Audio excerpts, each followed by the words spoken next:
Since he still was bent on revenge, a few months later, Geronimo and 2 of his warriors headed south into Mexico. They decided to attack a small village. They noticed 5 hitched horses, and when they approached them, the Mexicans opened fire from the houses, killing both of Geronimo's warriors. He was surrounded and trying to escape. The fight lasted until dark, when Geronimo managed to escape, supposedly killing 3 Mexicans that day. With the Mexicans chasing him, he retreated back home. He came home exhausted, and other Apaches blamed him for his warriors being killed. Having failed, he mourned in silence. After a while, Geronimo and 2 of his warriors again decided to raid the Mexican frontier. They were spotted and fired upon, and 1 Apache was killed. They soon saw Mexican soldiers going north to Arizona and followed them. The soldiers then proceeded to attack an Apache settlement. The fight lasted a whole day, and at the end, the soldiers retreated. 8 Mexicans and 5 Apaches were killed in the fight. About that same time, the Apaches and Geronimo encountered white settlers for the first time. The 2 parties couldn't speak because they didn't understand each other, but they shook hands and befriended each other. The Apaches made camp near the settlers who were measuring land. They traded with them, the Apaches giving them buckskin, blankets, and ponies. In exchange for shirts and provisions, they brought them game, for which settlers gave them money. The Apaches did not know the value of this money, but they kept it, and later learned from the Navajo natives that it was very valuable. Geronimo said these were good men, and they were sad to see them go, and they rode out west. Life of a warrior. Geronimo dedicated his life to battling his enemies. Between 1858 and 1868, he led dozens of war parties and raids into Mexican territory. These small assault teams, usually ranging somewhere between 5 and 30 warriors, killed soldiers wherever they could find them, and pillaged border settlements and supply trains for weapons, guns, horses, cattle, and food, before escaping back to Apache territory. Wounded many times in battle, Geronimo taught his fellow warriors tactics of invisibility, slipping away into rocky canyons and mountains when pursued, striking quickly and from a long distance. In 1860, Geronimo led 26 warriors in an ambush of a company of Mexican cavalry. The Apaches ambushed the cavalry in a mountain pass in the Sierra de Suaripa mountain. Carefully scouting them for 2 days, at a planned moment, they opened fire from the high ground. The Mexican troopers dismounted and placed their horses on the outside of the company, making a defensive position. When the Apaches realized they couldn't defeat them skirmishing, Geronimo led the charge and hand-to-hand combat started.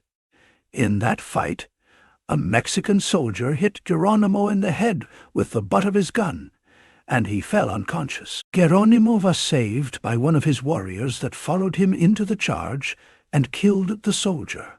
The Apaches defeated the Mexicans, leaving no survivors. Geronimo was later awakened by his men, and they marched back home.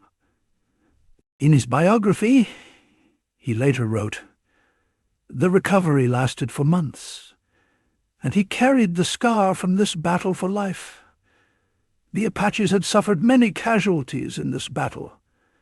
Attacks and counterattacks were common. In December of 1860, 30 miners launched a surprise attack on an encampment of Bidonkaji Apaches on the west bank of the Mimbres River. The miners killed 4 natives, wounded some, and captured 13 women and children. Retaliation by the Apache again followed, with raids against U.S. citizens and property. A while later, the U.S. Army came near Apache territory. They made camp on the Gila River, south of Hot Springs. At first they were friendly, and the natives did not dislike them, but a year later some fighting broke out. Geronimo joined this fight as a warrior, not a leader, for the settlers didn't do wrong to his tribe directly. In an event that is now known as the Bascom Affair, that took place in February 1861. Lieutenant George Bascom faced Chiricahua Apache chief Cochise. Geronimo was also present, as here were two tribes, the Baidonkaya and the Shikonan Apaches, both commanded by Cochise. Bascom was sent to recover livestock and a young boy who had been kidnapped a while back. The two leaders met. Cochise, who had been held hostage while the negotiations took place, was offended because he claimed his band never did such things. In a dramatic confrontation, Cochise escaped, and both parties took hostages. All the hostages had later been killed. That started off a 25-year period of bloody hostilities between the Chiricahua Apaches and the United States, and a personal 10-year war between Cochise and the U.S. Army. After this event, the native tribes agreed not to be friendly toward the white settlers anymore. There was no general engagement, but a long struggle followed. Sometimes Apaches attacked the soldiers, and sometimes the army attacked the Apaches. A year later, in 1862, the Battle of Apache Pass occurred.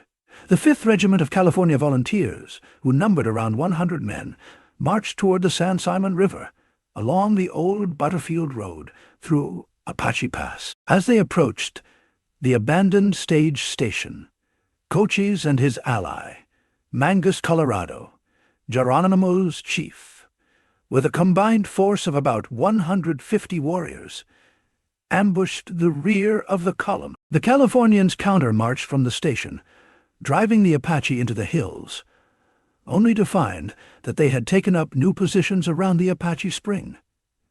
The Californians attacked again and finally reached the water. After dispersing, the Apache retreated from rock fortifications, commanding both flanks of the spring. The result was Union victory, with many Apache casualties. In the summer of 1862, Geronimo headed south along with 8 warriors. Near Sierra de Zaharipa, they encountered 4 men on a mule train. It was a long train and packed with blankets, calico, saddles, tinware, and loaf sugar. The men ran for their lives, while the Apache took the goods and started heading home. While heading home, the same thing happened with a man riding a train full of cheese. The man fled, and the Apaches once again took the goods and continued home. Once home, their chief, Mangus Colorado, assembled the tribe, gave a feast, divided the spoils, and the people danced all night. 3 days after that, a company of Mexican cavalrymen approached the Apache camp. The Apaches, divided into 2 divisions, Mangus Colorado took command of one division, and Geronimo of the other. After 4 hours of battle, the Mexicans suffered 10 casualties, so they retreated. 1 Apache was also killed. In 1863, Geronimo and 3 warriors went on a raid with bows and arrows in the Sonora area. Their target was a small village. When they attacked, all the Mexicans ran away. They managed to kill one of them. Then they proceeded to loot the village, finding many goods and stores. They rode in a herd of horses and mules, and packed as much provisions and supplies as they could. When they arrived in camp, they called the tribe together and feasted all day. That night, the dance began, and it did not cease until noon the next day. This was perhaps the most successful raid ever made by Geronimo and his band into Mexican territory. The value of the goods was very great, for the tribe had supplies enough to last for a year or more.